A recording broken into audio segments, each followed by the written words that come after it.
to this week's episode of On Record PR. You are here with your hosts, Jennifer Simpson Carr and Gina Rubel. Hi, Gina. Hello, Jennifer.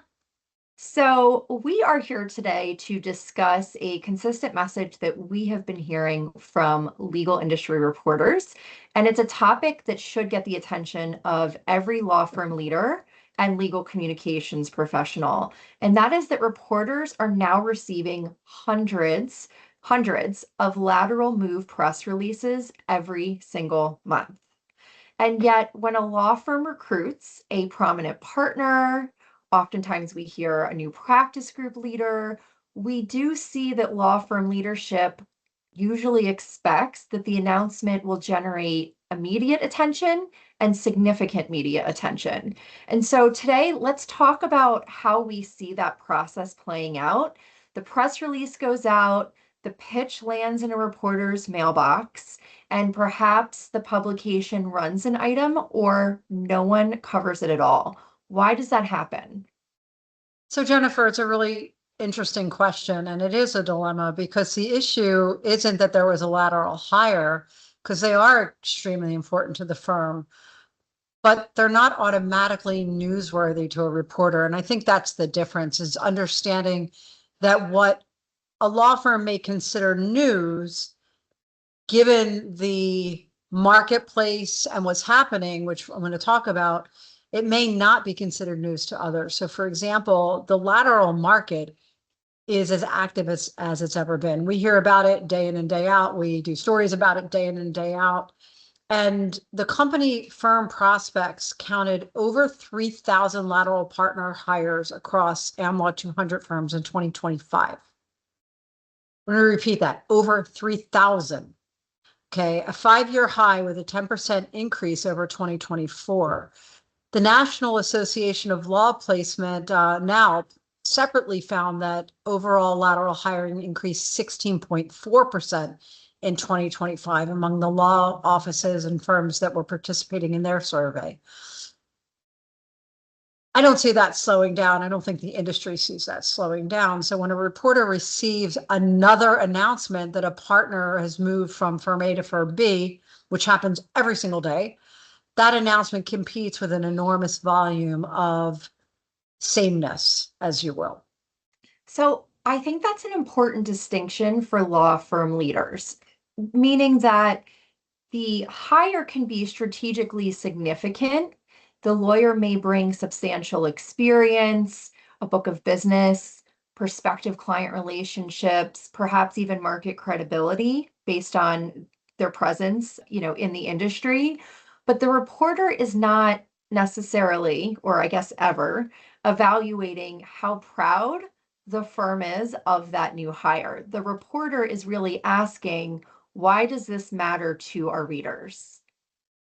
And so, sometimes it matters just because of who the person is. We've handled laterals who were senators, attorneys general, in-house counsel. So those in and of themselves tend to, where the person is a known entity, carry their own weight. But reporters, when you don't have that, absent that, they're looking for something beyond the personnel transaction.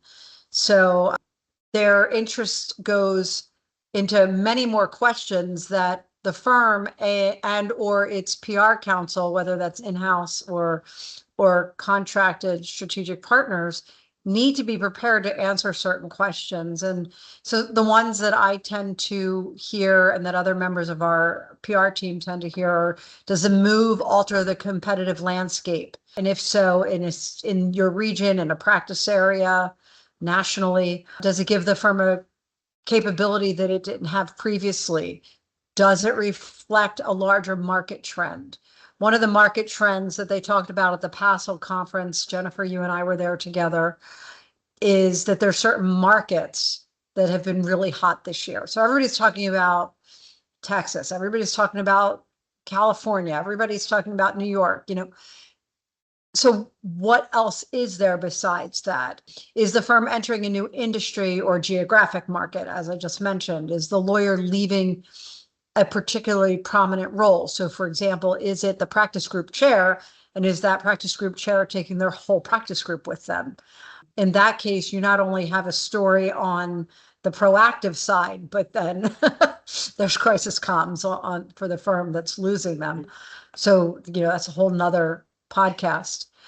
Is a significant team moving, as I mentioned, and does the hire reveal something about where clients are directing work? So, for example, if you have tech companies and they're directing work to Silicon Valley and you're building your Silicon Valley practice, there's a story there.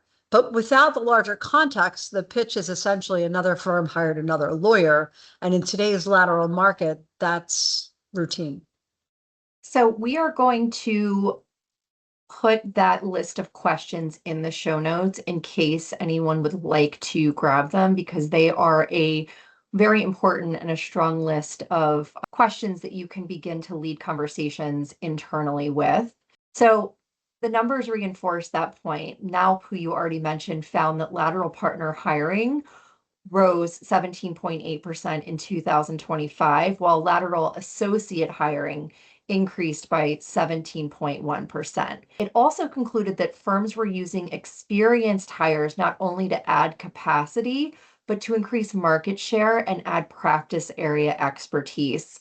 Firm prospects, who you mentioned, had an analysis that similarly described firms as pursuing strategic growth by acquiring experienced lawyers. And we're seeing more and more of that now, not only in lateral acquisitions, but in office acquisitions and in firm to firm acquisitions. So the real story is what the move says about the firm's business strategy. Well, and Jennifer, you're right. And then it's not only that they're acquiring the experienced lawyers, but they're also getting the relationships and deeper practice capabilities. And we're seeing that every day. I mean, we tell these stories pretty regularly. And those are the questions we ask when we're working with a client to uncover the bigger story. And that's where the communication strategy has to begin. It's really before communications are drafted, the team needs to ask leadership, what does this hire allow the firm to do that it could not do last week? Or what does it expand? What are the cross-selling opportunities? What does it enhance? So it might not just be one thing that they couldn't do, but it may enhance something significantly. And if the answer is unclear, the external story will probably be unclear too. So you really have to know what those key messages are. If the hire gives the firm a credible entry point into a regulated industry, or perhaps, they're bringing over an IP group that has certain expertise in, let's just say, AI technologies, hottest thing in the market right now. Maybe it establishes a different type of presence. And then the lawyers connect, to existing practices. Where can they do that and allow the firm to serve clients more comprehensively? That idea of cross-selling. And we're not saying that you should be cross-selling to the media. It's understanding what the story is and how the story meets the firm's overall goals and objectives for growth as well. So maybe it's part of a multi-year effort to build a national practice. Firms are often reluctant to give away their strategy, but yet that's the story. It's, we are going to continue this route. And the good thing about saying that is that other laterals will want to follow if they know that's what you're doing. So, those are the business stories. And while what's not the story is the name, title, and prior firm, they do end up getting mentioned. But as far as we're concerned, we never encourage our clients to include them in the press release. And for the media that's listening, there's a reason for that. It's not about the other firm where the people are leaving. It's really about where they're going and what they're doing there. So we try never to make it about the other firm. So let's talk about the firm's narrative. The hiring firm naturally wants to communicate momentum, growth, strength. What does it need to do in its pitching to the media, in its storytelling, to make that truly credible? So I'm going to use the word I love the most, which is evidence. And the reason I say that is for the lawyers listening, we like to say data and marketing, but what is the evidence? Because words such as strategic, transformative, market leading, significant, they all appear in many lateral announcements, but the words don't carry weight without specifics, and they're often considered fluff. So the media will oftentimes ignore those words because they know that they're self-serving. So the stronger announcement's going to explain that the firm has added 8 lawyers to its practice in 2 years, increased its presence in XYZ market, responded to a measurable rise in client demand, or gained a capability that complements existing work. So that's a bigger story, and that's factual, aka evidence, not, and I'm using air quotes for those who are just listening, not just transformative. That doesn't mean the firm must disclose confidential financial information or a lawyer's book of business. It's not something we usually recommend, but it should decide in advance what information it can share. How large is the incoming team? How quickly has the practice grown? What client needs is this supporting or addressing? What industry developments make the lawyer's experience especially relevant? And what can the firm now offer that it previously couldn't? And those really are the specifics that turn a generic claim of momentum into a credible business narrative. And what we have learned through our incredible teammate, Leslie Richards, is that all of that data or evidence is also now supporting geo, meaning the search results that generative AI is producing when someone is searching for your firm. So having that information out in the world and being clear about it is also important, aside from just the media pitching. This episode is brought to you by Furia Rubel Communications, a public relations and marketing agency serving law firms and businesses worldwide. With an expert team positioned throughout the U.S. and supported by an international faculty, Furia Rubel enhances our clients' brands through integrated communications by providing expert guidance in crisis management and high-profile litigation, protecting brand and reputation, and supporting internal marketing teams. To learn more, visit furiarubel.com. So Gina, back to your point, the firm also needs to be selective of the right audiences and the right outlets. Absolutely. So a lot of times, managing partner will say, "Oh, I want this in the Wall Street Journal," but that's not necessarily the right outlet. They're probably not going to cover it anyway. And not every lateral announcement belongs on a national legal industry desk. So some of the data we researched for this podcast is very telling. New York had 606 lateral partner hires last year, and Washington, D.C. had 469. A reporter covering those markets is dealing with an exceptionally crowded queue. But a partner joining a mid-sized firm may materially change the competitive landscape in a particular city, industry, or state. So a regional business publication may care deeply about that story, even when a national legal outlet doesn't. So, very recently we handled a story where it really did have major regional implications because of where a particular firm was founded and headquartered and has its largest office. We actually started there, and that made a huge difference. And it got picked up in every business journal where that firm has an office. So that's the kind of thing that you want to be thinking about. And it's the business journal clients that are often hiring this firm. So it made sense to start there over national legal trades. So it's just, it's all strategy. And the goal is not to chase the most prestigious publication. It's to make sure that you're reaching the right audience for whom the development actually matters. And what we always say here is it's all about client and talent acquisition and retention. So what are they reading and why does it matter? And sometimes the best approach is to position the hire, and you brought up this angle earlier, but as evidence within a larger growth story, whether it be the firm, practice, etc. Well, and that's just it. Is it the hire or is it the growth? And which one should lead the story? They're both important, and you certainly want to tout the benefits of bringing certain expertise onto your team, but you might lead it a little bit differently. It might not be that we hired these two people, but we're growing in this region, and in so doing, we hired these people. So the laterals become a proof point in the larger narrative, and it also creates a story with more staying power. A short lateral item tells readers that a lawyer moved. The alternative, which is what I just talked about, talks about strategic growth. And that's going to have much more lasting effects. The other thing is clients and colleagues want to understand the firm and the lawyers and what they'll now be able to do more effectively. And that's a big question we're seeing a lot. You know, oh, I see you moved. What are you going to be able to do for me? Why does this matter to me, the client?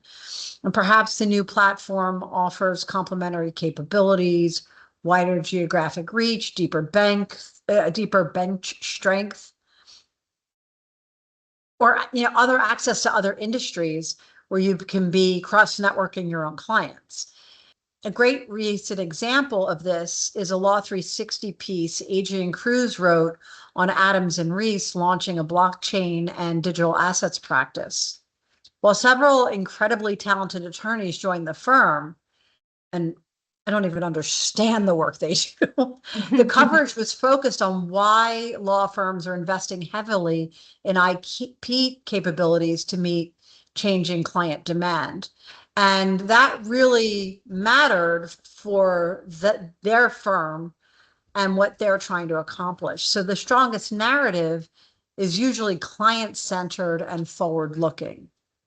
So that explains why the move will improve the lawyer's ability to serve clients and pursue the next stage of their practice. And in all situations, the lawyer's messaging really needs to align with the hiring firm's strategy. If the law firm says the hire is about building an industry team, and then the lawyer is interviewed and discusses only personal opportunity, for example, the narratives there are really disconnected. Jennifer, I'm laughing. And if you couldn't hear me in the audio for we just went through this. And so it's why communications work must begin well before a press release is written. And I'm not just talking about writing things. I'm talking about informing anybody who's going to talk to the media. And a good example of this is we had a client brought over a number of laterals, a whole group.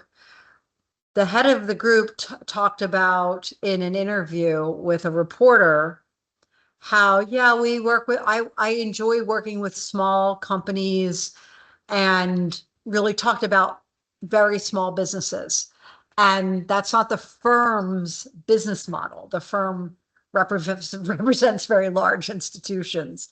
So the individual attorney's message was disconnected from the firm's message. In this instance, we weren't asked to do any media training.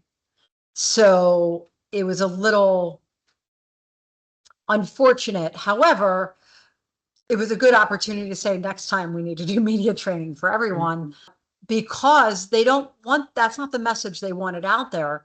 So the firm and the lawyer have to agree on the core reasons for the move, the audience, the questions that they're likely to receive, and the key message is how they're going to position it, because they might be coming from one type of firm into another and may not have had enough time yet to really understand the core business of the new firm that they're joining. And then the website announcement, media interviews, LinkedIn posts, client communications, internal introduction, that all has to reinforce the same thing, and it has to be done in a timely, strategic manner. So they do need to use very, very similar language, if not identical language, in all the different communications to the various audiences to tell that consistent story. So you mentioned Adams and Reese, and We've seen several recent examples of this strategy just in the last couple of months, where lateral moves have earned substantial coverage because the reporter could connect the lawyer's arrival to a larger business story. An example, and we'll drop the links in the show notes, is Simpson Thatcher's expansion into Dallas. The Texas Law Book did not simply report that the firm hired 3 partners, right? Lawyers X go to firm Y or whatever. The coverage connected those lawyers to the opening of the firm's Dallas office, the development of a hybrid capital and capital structure solutions capability, and the firm's continued investment in Texas. So really 3 pieces there that were able to be connected in one piece.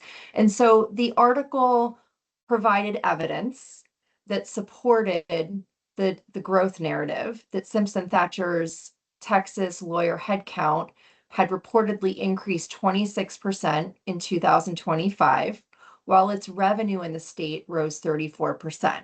Again, going back to our conversation earlier, not only was the firm wise in being able to collect and share that data as part of its story, but again, having that information out on the web and in its data allows Geo to pull that information and share it as part of search results when people are looking for information about the firm, or in this case, potentially the Dallas market or a capital practice. And while I doubt anyone doesn't know what geo means at this point, I'm just going to repeat something we've repeated in other programs, that it refers to generative engine optimization, which is with those results you get in, for example, a Google search at the top, which are now generative engine or AI, generative AI produced. So I just want to make sure everybody understands what you meant by that. And it's a perfect example of the distinction. 3 lawyers changed firms. It's a lateral announcement, and one that likely is making a big difference in Simpson and Thatcher's presence in that market, which, as we know, is a hot market today. The lawyers are still really important to the story. I don't want to devalue that, but it's not the arrival that means that you're going to get all the coverage. It's what's the bigger story and what's the evidence behind it. So Gina, before we close, let's offer a quick recap for our listeners that you can use as a practical framework when you're in this situation. Simply put, before telling the lateral story, ask these questions. What is the larger business story? What evidence supports that story? Who needs to hear the news and in what order? And what are the competing narratives and what happens after the announcement?